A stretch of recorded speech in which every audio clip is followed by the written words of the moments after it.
Assalamualaikum warahmatullahi wabarakatuh. Selamat datang di mata kuliah tafsir ayat dan hadis ekonomi.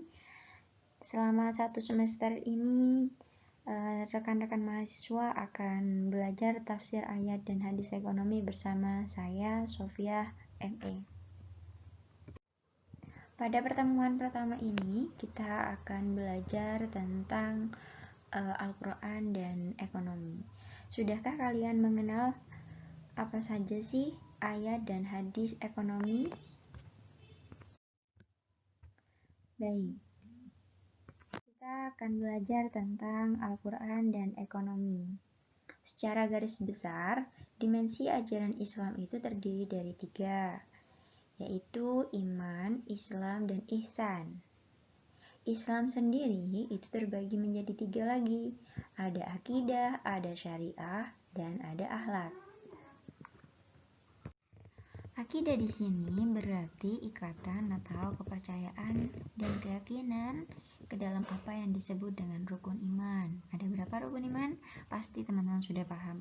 Ada 6. Yang pertama iman kepada Allah, kemudian iman kepada malaikat, iman kepada kitab-kitab, iman kepada nabi dan rasulnya, iman kepada hari kiamat, dan juga iman kepada qada dan qadar. Selanjutnya ada syariah. Syariah ini merupakan jalan atau sistem norma ilahi yang mengatur tentang hubungan manusia dengan Tuhannya, serta mengatur tentang manusia dengan manusia ataupun manusia dengan alam. Dan yang terakhir adalah ihsan atau akhlak. Ihsan di sini kaitannya dengan bagaimana seseorang itu berbuat baik atau berkaitan dengan moral ataupun etika. Ekonomi itu sangat berhubungan dengan yang namanya syariah. Jadi syariah itu terbagi menjadi 2, ada ibadah dan juga ada muamalah. Ibadah yaitu tata aturan ilahi yang mengatur hubungan ritual langsung antara manusia, yaitu hamba dengan Tuhannya, penciptanya. Tentang ibadah ini telah ditentukan secara rinci di dalam Al-Quran ataupun hadis. Sedangkan muamalah ini adalah konteks hubungan sesama manusia dengan manusia yang lainnya. Dalam Al-Quran, aspek muamalah ini tidak dijelaskan secara rinci. Hanya dijelaskan 8% dari keseluruhan ayat Al-Quran. Di dalam Al-Quran terdapat 6.236 ayat. Jadi hanya 8% dari keseluruhan ayat Al-Quran yang menjelaskan tentang muamalat.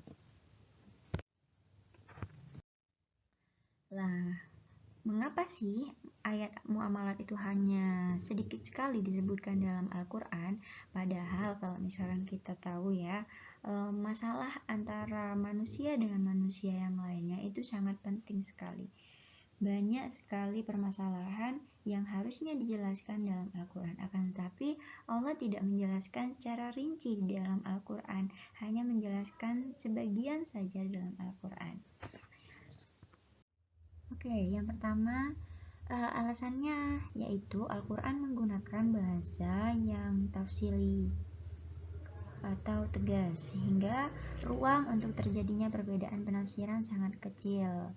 Hal ini menunjukkan dalam dimensi ibadah yang menyangkut hubungan manusia dengan Tuhannya, tidak ada peluang untuk menambah atau mengurangi hal-hal yang telah diatur oleh Al-Quran ataupun hadis. Alasan yang kedua yaitu ada kaidah pokok yang menjelaskan pada prinsipnya dalam bidang muamalah segala sesuatu adalah diperbolehkan, ibahah, kecuali apabila ada dalil yang melarangnya.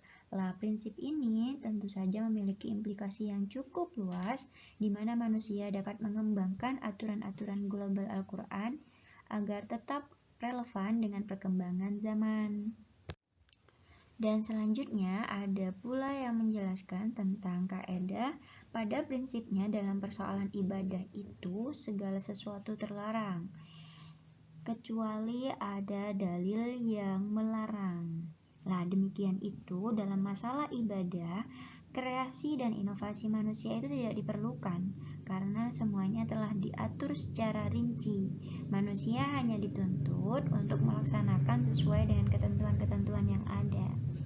Jadi, masalah ibadah itu sudah dijelaskan oleh Allah, sedangkan masalah muamalat itu masih dapat dikembangkan.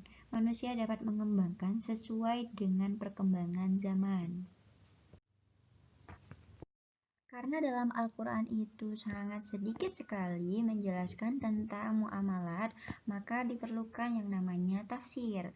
Apa itu tafsir? Dalam bahasa, tafsir itu diikuti kata wazan taf'il yang berasal dari kata al-fasru yang artinya al-bayan, penjelasan ataupun keterangan. Sedangkan menurut istilah, para ulama seperti Imam Zarkasi mengungkapkan bahwasanya tafsir adalah ilmu untuk memahami kitab Allah yang diturunkan kepada Nabi Muhammad dan menjelaskan makna yang terkandung di dalamnya serta mengungkap hikmah-hikmah dan hukum-hukum yang terkandung di dalam Al-Quran. Nah, dalam penafsiran itu ada beberapa metode. Yang pertama yaitu tahlili, yang kedua maudhu'i, yang ketiga ijmali, yang keempat adalah muqaron. Kalau tahlili yaitu metode yang menjelaskan kandungan ayat dari seluruh aspeknya. Jadi dijelaskan tentang terjemahan ayatnya, kemudian dijelaskan tentang munasabahnya, bagaimana asbabun nuzulnya, serta menjelaskan maksud kandungan dari ayat tersebut. Kalau maudhu'i, tafsir yang menghimpun ayat Al-Quran yang memiliki kesamaan tema. Kalau misalkan kita mencari tentang ayat riba, maka yang dicari yaitu tentang kata riba terlebih dahulu, baru setelah ayat itu ditemukan, kita menjelaskan maksud dari ayat-ayat tersebut. Kemudian metode yang ketiga yaitu ijmali. Ijmali ini metode yang sangat global, yang umum. Jadi penjelasannya hanya menjelaskan tentang ayat tersebut. Sedangkan muqaron ini metode penafsiran yang membandingkan tafsir yang satu dengan tafsir yang lainnya.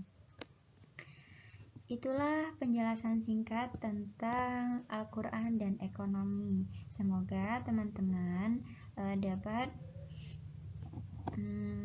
mendapatkan ilmu dari apa yang kita pelajari hari ini. Untuk minggu depan kita akan belajar tentang al-iqtisad. Sedangkan untuk pembagian tugasnya nanti bisa di forum diskusi ataupun di grup WA. Terima kasih atas waktunya. Semoga rekan-rekan mahasiswa selalu dalam keadaan sehat walafiat. Amin ya rabbal alamin. Wassalamualaikum warahmatullahi wabarakatuh.